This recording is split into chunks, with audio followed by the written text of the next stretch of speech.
দিদির প্রেগনেন্সির খবর পেতেই আমি আর বাবা হৈ হৈ করে উঠলাম আনন্দে।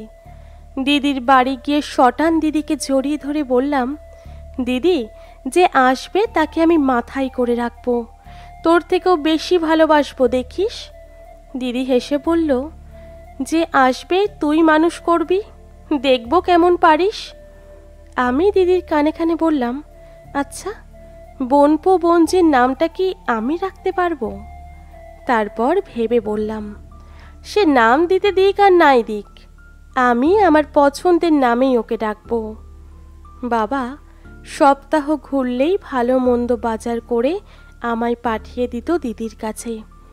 আমি যখন বলে বসতাম, এদি, এই গরমে এত সময় দাঁড়িয়ে রান্না করছিস, বা এখনও শিল নোড়াতে বাটনা বাজছিস দিদি, ভয়ার্ত মুখে দিদি বলতো, এসব কথা মুখে আনিস না বোন।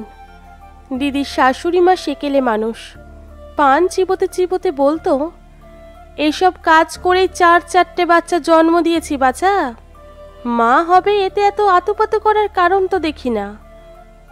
আমি দিদিকে বোঝাতাম, প্রথম বাচ্চা, তার ওপর আর্লি স্টেজ, একটু সাবধানে থাক, নিচু হয়ে নাই করলি এত কাজ। দিদি খুন্তি নাড়তে নাড়তে আর কপালের ঘাম মুছতে মুছতে বলল, সংসার জীবন সোনা, করতেই হবে এসব। আমি বলতাম, তুই রেস্ট নে, আমি রান্না করে দিই। দিদি বলতো, এবারে রান্নার নিয়মে ঠিকঠাক রান্না না হলে আবার অশান্তি হবে। আমি অবাক হয়ে বলতাম, দিদি, ওয়াশিং মেশিন থাকতে হাতে কাচ্ছিস কেন? দিদি বলতো, ওর শাশুড়ি মা নাকি বলে, হাতে না কাচলে ঠিকমতো পরিষ্কার হয় না। বাড়ি ফিরে বড় টেনশন হতো দিদির জন্য। বাবার বয়স হয়েছে, তাই সব কিছু বলতে পারতাম না আমি। তাও মাঝে মাঝে কলেজ শেষে ছুটতাম ওদের বাড়ি। জানতাম ঘনক্ষণ ওদের বাড়ি যাওয়া ভালো দেখায় না, তাও থাকতে পারতাম না। আমার আর দিদির বয়সের গ্যাপ অনেকটা। দিদির বয়স যখন 9 আর আমার তখন 1। আমাদের মা মারা যায়, তারপর ওই দিদি মাতৃস্নেহে বড় করেছে আমায়। দিদির বিয়ের পর বাড়ি খালি হয়ে গেলে বড় অস্থির লাগতো আমার। বিয়ের 3 বছর পরেও দিদি সন্তান সম্ভব না হওয়ায় অনেকে প্রশ্ন করেছে দিদিকে নিয়ে। অনেকে তো সন্দেহ প্রকাশ করেছে আদেও দিদি সন্তান জন্ম দিতে সক্ষম কিনা এ নিয়ে। তবে দিদি সন্তান সম্ভব হওয়ার পর এই কথাগুলো বলা বন্ধ হলেও বাকি আর কিছুই পরিবর্তন হয়নি। আমার জামাইবাবু শহরে চাকরি করে, সপ্তাহে 2 দিনের জন্য ফেরে। দিদি কথা বলার লোক পায় না, একা একা থাকে। ফোনে আমার সাথে কথা বললেও ওর শাশুড়ি বলে, সারাদিন শুধু বসে বসে ফোন করলে চলবে? তাই দিদি ফোন করলেই রাখি রাখি করে। জানি কথা বলতে ইচ্ছে করে ওর, তাও। হঠাৎ এক বিকেলে দিদির শাশুড়ি বাবাকে ফোন করে বলল, আপনাদের মেয়ের শরীর খারাপ, নিয়ে যান এসে। আমি আর বাবা গিয়ে দেখি জামা কাপড় কাচতে গিয়ে স্লিপ করে পড়ে গিয়ে দিদি যন্ত্রণায় কাতরাচ্ছে। আমি উত্তেজিত হয়ে বললাম, কি মানুষ আপনারা, এভাবে ফেলে রেখেছেন? ডাক্তারের কাছে অবধি নিয়ে যাননি? দিদির শাশুড়ি বলল, আমাদের বংশের প্রথম বাচ্চা, ওর যেন কিছু না হয়। আমি দীর্ঘশ্বাস ফেললাম। তারপর দিদিকে নিয়ে ডাক্তারের কাছে গেলাম। দিন তিনেক বিভিন্ন টেস্ট করে ডাক্তার কনফার্ম করলেন বেবির মুভমেন্ট নেই। বয়স্ক ডাক্তার দিদির মাথায় হাত বুলিয়ে বলল, এমন হয় মা এখন হামেশাই, বেশি দিন তো হয়নি, ওষুধ খাবার ঠিক মতো খাও, আর বেবি প্ল্যান নিয়ে এখন তাড়াহুড়ো করবে না একদম। খবর শোনার পর দিদির শাশুড়ি চিৎকার করতে শুরু করলো ফোনেই, এতদিন পর বাচ্চা এলো, তাও তাকে খেয়ে ছাড়লে? প্রথম বাচ্চা জন্ম দিতে না পারলে কোনো শুভ কাজে কেউ ছুতেও দেবে না। দিদি পাগলের মতো কাঁদতে লাগলো। এই সময় ওর একটু সাপোর্টের দরকার ছিল, মানসিক। অবাক হয়ে দেখলাম জামাইবাবু কল অবধি করলো না একবারও।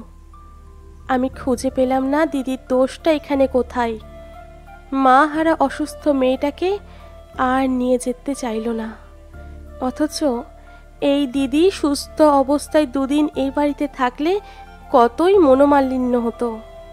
কিছুদিন পর জামাইবাবু অবশ্য বলেছে সুস্থ হয়ে বাড়ি চলে এসো।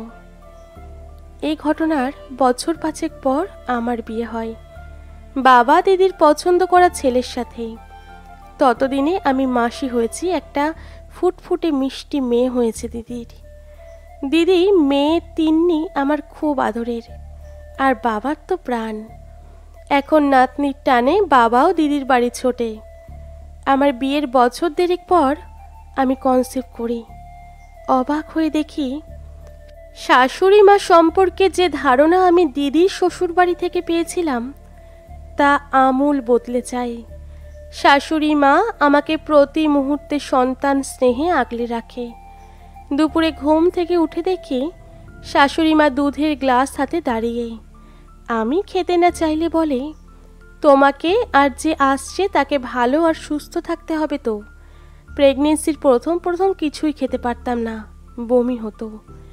শাশুড়ি মা আমায় নিয়ে ছুটতো ডাক্তারের কাছে, বলতো তোমার মা নেই, মায়ের আর শাশুড়ির দুটো দায়িত্ব তো আমাকেই পালন করতে হবে।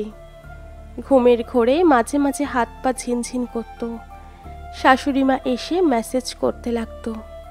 আমি বলতাম, এ কি মা, পায়ে হাত দিও না।